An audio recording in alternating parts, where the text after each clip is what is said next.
In today's video, I'm going to teach you how to apply a payment to an invoice in QuickBooks. If you've ever found yourself puzzled about how to navigate this process, don't worry, you're in the right place. We're going to break it down into simple, manageable steps. Whether you're an expert or a newbie to QuickBooks, these instructions will guide you seamlessly through the process. So let's dive right in. First things first, you'll want to sign into your QuickBooks account, open your preferred browser and navigate to the QuickBooks login page. Once there, click on Sign In. If you're using QuickBooks Online, which is what we'll be focusing on here, select it from the drop-down options. This will bring you to the login screen where you'll need to enter your credentials. Enter your email and password, then click Continue. Make sure your information is typed correctly to avoid any login hiccups. Now that you're logged in, let's move to the part where all the magic happens. You'll want to head over to the Sales tab.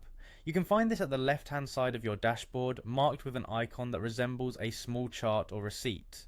This tab is your gateway to anything sales related within QuickBooks, so it's a central hub for managing your transactions. Once you are in the Sales tab, focus your attention on the Customers section. Click on Customers to access a comprehensive list of clients. This list allows you to select the specific customer profile related to the invoice you wish to apply a payment to. It's a useful way to keep your transactions organized by client, making them easier to track. Next, you'll need to initiate the payment process. Find and click on the option labeled Receive Payment. This action opens up a new page where you can enter the payment details of your customer's transaction. Here, QuickBooks will automatically display a list of outstanding invoices for that particular customer. Before you save anything, take a moment to ensure the amount listed matches the payment you're receiving. It's crucial for accurate bookkeeping and maintaining a precise record of your client's financials. If the amount is incorrect, make the necessary adjustments. Once you've verified that everything is in order, it's time to finalize the process. Hit the Save button.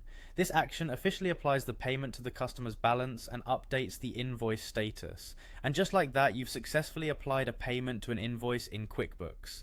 Thanks for following along with this tutorial, designed to make your financial tracking efficient and straightforward. If you found this guide helpful, feel free to explore more QuickBooks tutorials for additional tips and tricks. Until next time, happy bookkeeping.